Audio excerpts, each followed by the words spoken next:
Hey everybody, it's Brooke with The Buttered Home. Welcome to Messy Kitchen Monday. It's December already. I know every month it seems like one comes right after the other and I say, it's July, it's August, now it's December. But it's December and we are really excited because here at The Buttered Home, this is one of our most favorite times of the year in the kitchen. We do a lot of nostalgic food for the holidays, not necessarily for meals as much as for just goodies.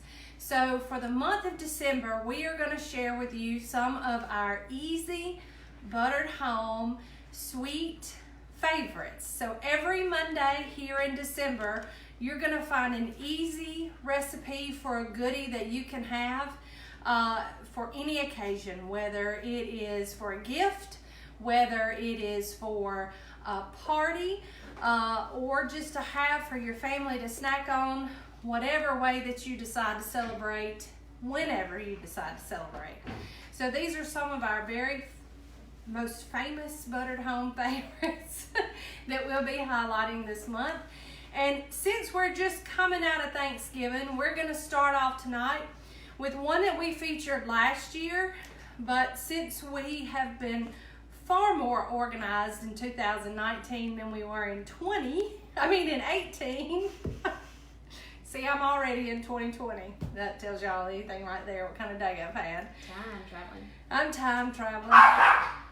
And the dogs are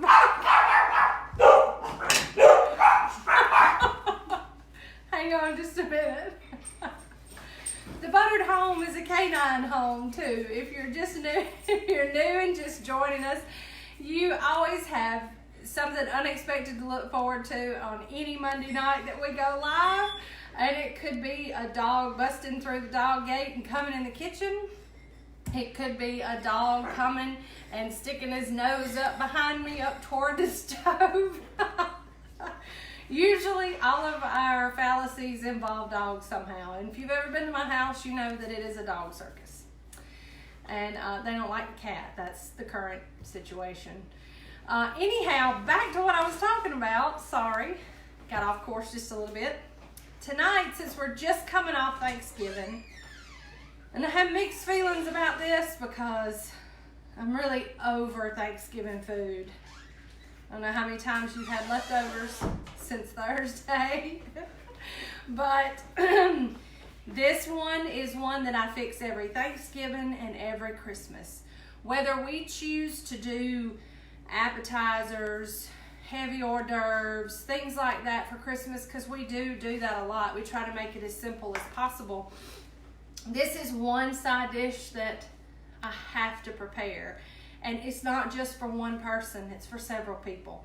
We had some extended family here for Thanksgiving, and one of my husband's and myself's best friends actually got a whole one of these to go. But we featured this recipe last year, and as I was saying before, we're much more organized in 2019, so this is actually a featured recipe, or going to be later this week at thebutteredhome.com. If you're new, if you're just watching for the first time on Instagram or Facebook, be sure to drop a comment, give us a wave, let us know where you're watching from, and above all else, and I'm just going to say it, on Facebook, share this video. We really want to reach far and wide, because the main premise of the Buttered Home is to get you in the kitchen cooking with your family and eating with your family.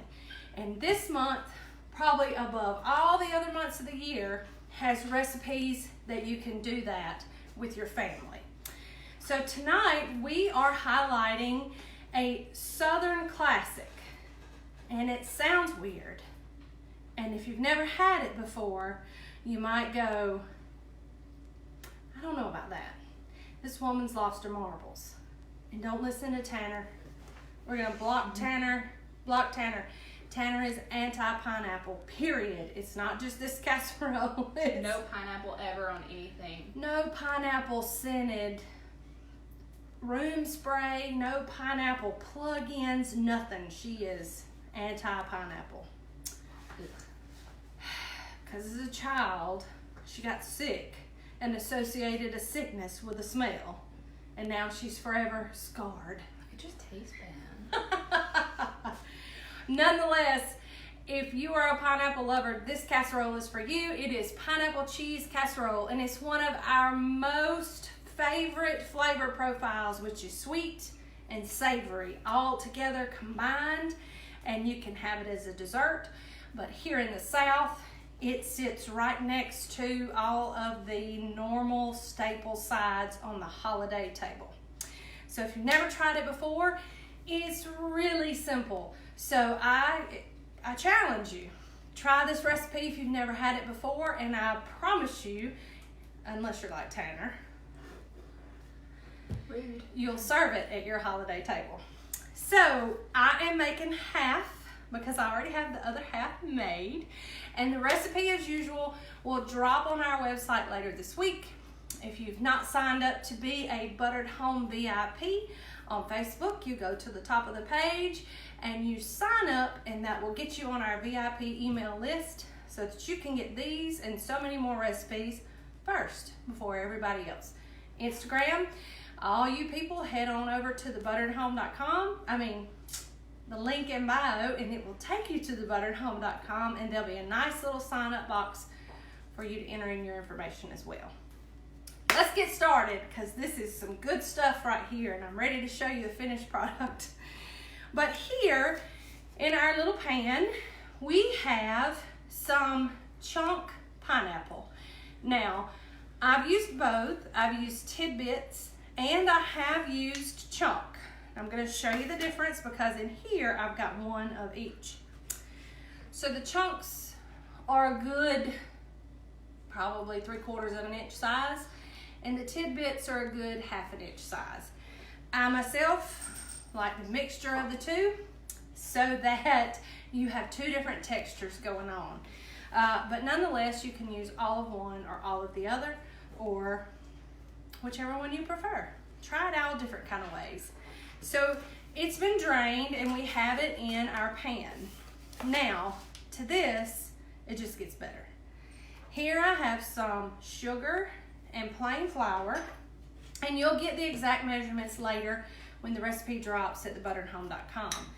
And you're going to mix up your flour and your sugar, and this almost makes a fruit gravy.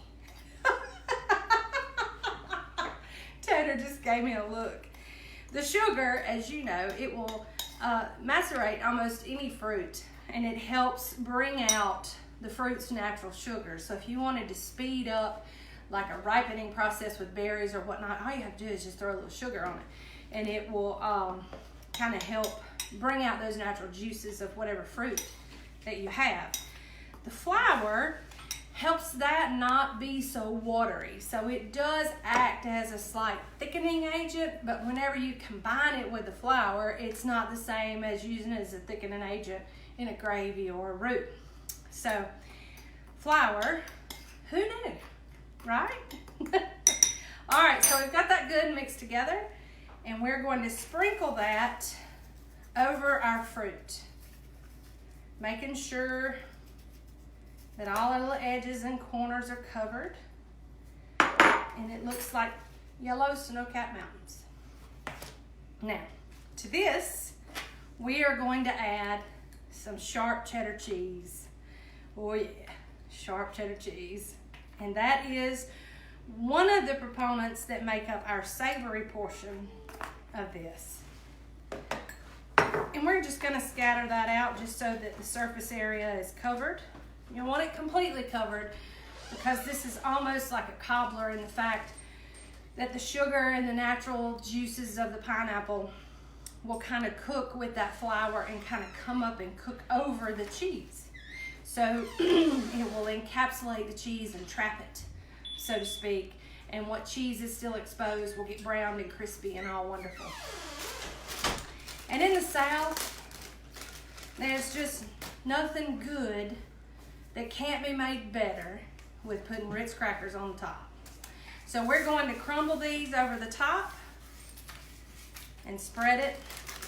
And don't I think I shared this last year, but don't waste a plastic bag and all that stuff. Just take them in your hand and crush them up. Clean hands, cook's best tool. And then we're just gonna spread that out over the top, and I'll show you what that looks like.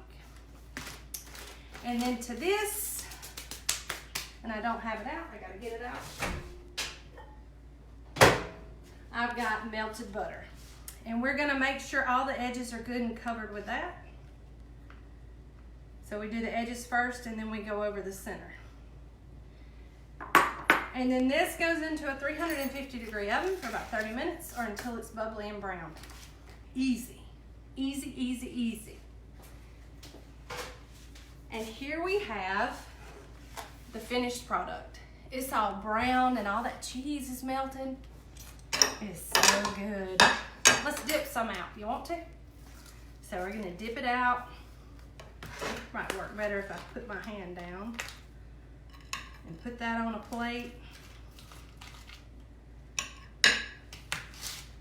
And then I'm gonna scoop some up for you and show you how rich and beautiful and cheesy that is. It's so good. Y'all just have to trust me. Try it, and then you'll see for yourself.